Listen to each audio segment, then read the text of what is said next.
this time, we would like to have the mother of Specialist J.D. Hunt, Mrs. Gale Hunt, who will make a brief statement and take a few questions.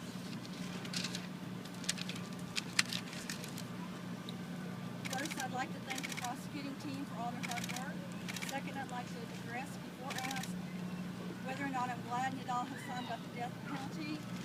As a Christian, I cannot say I wish anyone dead for crimes against me or my family, but that doesn't mean that I'm opposed to the death penalty, or that if the government or the families of the other 13 murder victims want the death penalty, that they are not perfectly justified. Third, I'd like to address Hassan's claims that he was defending his religion and saving the lives of the members of the Taliban. Anyone who would use their religion to commit acts of terrorism serves no God except their own hatred and self-interest. As far as his claim that he was saving lives, he has done nothing but further deteriorate relationships with the U.S. and the Middle Eastern countries. Nidal Hassan is a coward and an unrepentant murderer. Fourthly, I'd like to address John Galligan's comments in the Sunday Clean Daily Herald comparing Sergeant Robert Bale's sentence to Hassan as being unfair. Sergeant Bale's defense was that he was mentally unbalanced at the time, and upon sentencing, he called his own act cowardly and filled with hate, something we would yet to hear from Hassan. But Mr. Galligan is a lawyer and a smart man, so I'm sure he's aware of all this. Plus the fact that a defensive other strategy makes no moral or legal sense. Fifth, I'd like to take the opportunity to urge the government to begin taking care of the injured victims of this crime.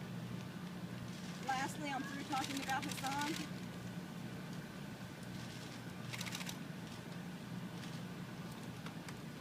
This is my son, J.D. Hunt. If you'd like to ask questions about him, I'd be glad to take them. I'm tired of seeing pictures of Hassan in the paper. I'll take questions.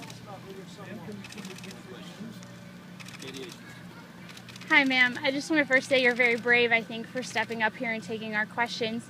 As you move forward, what is it that's in your heart, and what are you thinking, and what is it you want the world to remember about your son? That he was a very kind and thoughtful person. He never had a bad word to say about anybody. That his idea of going to Iraq was not to harm anybody, but his idea was saving other people's lives. He always said, I would take a bullet for anybody. What would he notice? What would he from what happened?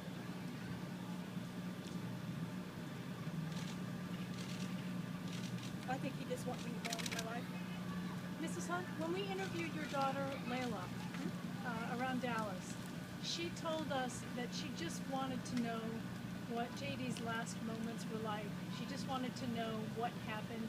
Did you have those same questions, and do you feel that they were answered for you? Yes, I do. And how were they answered for you? I think he still had his shirt out of his sleeve. He was getting a shot. He didn't have time to put his shirt back on. So he was just surprised. Does that help you? Yes, it did. Why? Just knowing what his last thoughts were and how it happened. How important was it to be on the stand Monday to tell the panel about your son, how important he was in your life, and have that defendant sitting there? How important was it for you to have that moment to tell the world about it? It was very therapeutic for him. I don't care what he did for me to focus on. All right, thank you for your... Thank you very much. Thank you.